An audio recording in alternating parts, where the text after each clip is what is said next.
Құрметті халайық, бүгін сіздерге атақты Алтын Орданың билеушілері болған Бату хан, Тоқтамыс хан және Қырым ханы Дәулеткерейдің Мәскеуге жасаған жорығы, яғни Мәскеуді өртеген хандар туралы тарихты айтатын боламыз.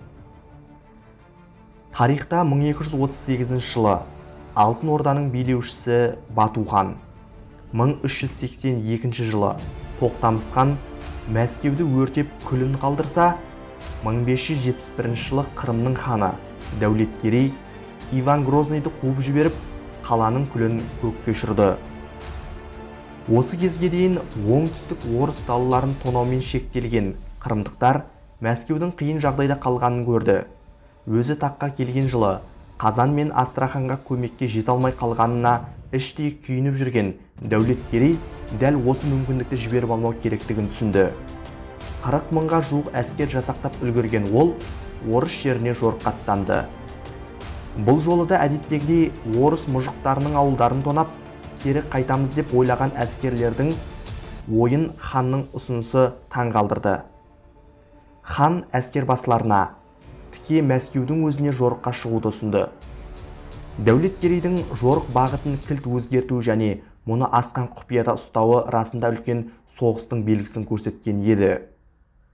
Құдияр есімді адам Қырым әскерін ешқандай шығынсыз орыс халқының жүрегі саналатын Мәскеуге келді.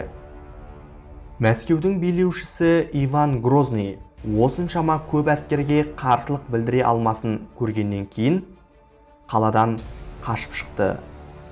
Дәулеткерей тура патша сарайын өртеуге бұйрық берді. Желдің тоқтаусыз соғуынан қала түгел өртке оранды. 3 сағатта Мәскеу түгел жанып кетті. Орыс воеводасы Бельский өз үйінің жертөлесінен шыға алмай сонда дүниеден өтті. Соғыстың нәтижесінде 41.500 үйдің тек күлі ғана қалды. Осы жеңістен кейін Дәулеткерей тақты алушы деген титулды иеленді. 80 мың мәскеулік алапат өртте дүниеден өтті, ал 150 мың адам құлдыққа айдалды. Кафаның құл базарлары өрімдей орыстың сары жігіттеріне толып кетті.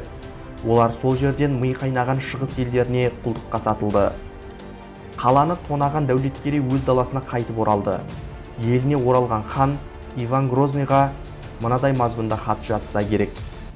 Дәулеткерей былай дейді: мен Қазан мен Астрахан үшін бәрін өртеймін. Алланың құдіретіне үміт артып, бар байлығыңды күлге айналдырам. Мен Мәскеуге келіп оны өртеп күлге айналдырдым. Сенің тәжіңді сосын басыңды алғым келді. Бірақ сен маған қарсы келе алмадың. Сөйте тұра Мәскеу патшасымын деп мақтанасың. Ол Иван Грозныйға Астрахан мен Қазанды беруді талап етті. Бұған жауап ретінде Иван Грозный егер Дәулеткерей орыс жерлеріне жорық жасауды тоқтатса, Астраханды берген болар едік деген уәж келтіреді. Бірақ келер жылы болған соғыс кезінде қырымдықтар Мәскеудің әскерін жеңе алмайды. Осыдан кейін Иван Грозный Астраханды беру ойынан бас тартады. Осылайша Иван Грозный мен Дәулеткерейдің арасында үлкен соғыс болған еді. Құрметті халайық, бүгін біз сіздерге Мәскеу қаласын өртеген атақты хандар туралы тарихты айттық. Ал сіз осыған байланысты тағы басқа қандай тарихты білесіз?